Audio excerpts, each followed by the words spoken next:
Hi friends, Uthiripookkal பாகம் 12. கிழித்தெறியப்பட்ட நாராய் படுக்கையில் கிடந்தால் வசுமதி. 2 நாட்களாய் காய்ச்சல் விட்டு விட்டு அடித்தது. ஒரு வாய் கஞ்சி கூட குடிக்க முடியவில்லை. தெரு முனையில் இருக்கிற மருந்து கடையில் மாத்திரை வாங்கி விழுங்கியும் காய்ச்சல் விட்ட பாடில்லை. உடம்பு அனலாய் கொதித்தது.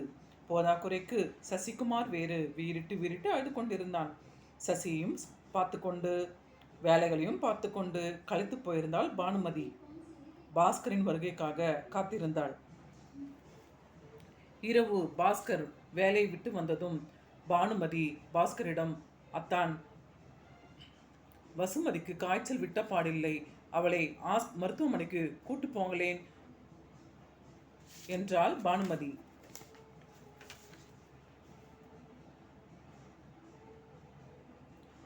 இருவரையும் ஆசைப்படுத்தினாள். பாஸ்கர் சாப்பிடக்கூட இல்லை. வசுமதியை தன் சைக்கிளில் பின்னால் அமரச் செய்து ஹாஸ்பிட்டலுக்கு கிளம்பினான். அக்கா, சைக்கிள் சீட்டை கெட்டியா பிடிச்சுக்க. வசுமதி மெதுவாய் தலையை ஆட்டினாள். அத்தான், சைக்கிளை மெதுவாய் ஓட்டிட்டு போங்க. பாஸ்கரும் மெதுவாய் தலையை ஆட்டினான். சீட்டில் ஏறி அமர்ந்து படல்களை மிதித்தான். நீ சசியை பத்திரமா பார்த்துக்கம்மா. சரிக்கா.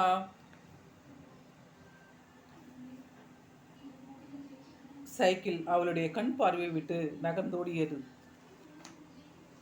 சிறிது நேரத்தில், பானு பானு வெளியே வாயேன், எதிர்விட்டு வக்கீல் மாமா வாசலில் நின்றபடி கத்தினார். எழுந்து படப்படவென்று வெளியே ஓடி வந்தாள். என்ன மாமாச்சு, உன் தலையில இடு விழுந்துருச்சு பானு, அழுதபடியே சொன்னார். புரியலையே மாமா, என்ன மாமா சொல்லுங்க.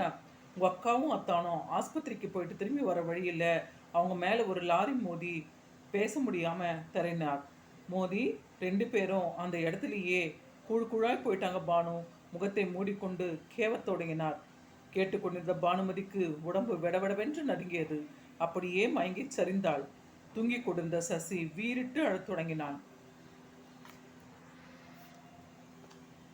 அடுத்து என்ன நடந்தது? அடுத்த அத்தியாயத்தில் சந்திப்போம் ஃப்ரெண்ட்ஸ். Bye friends.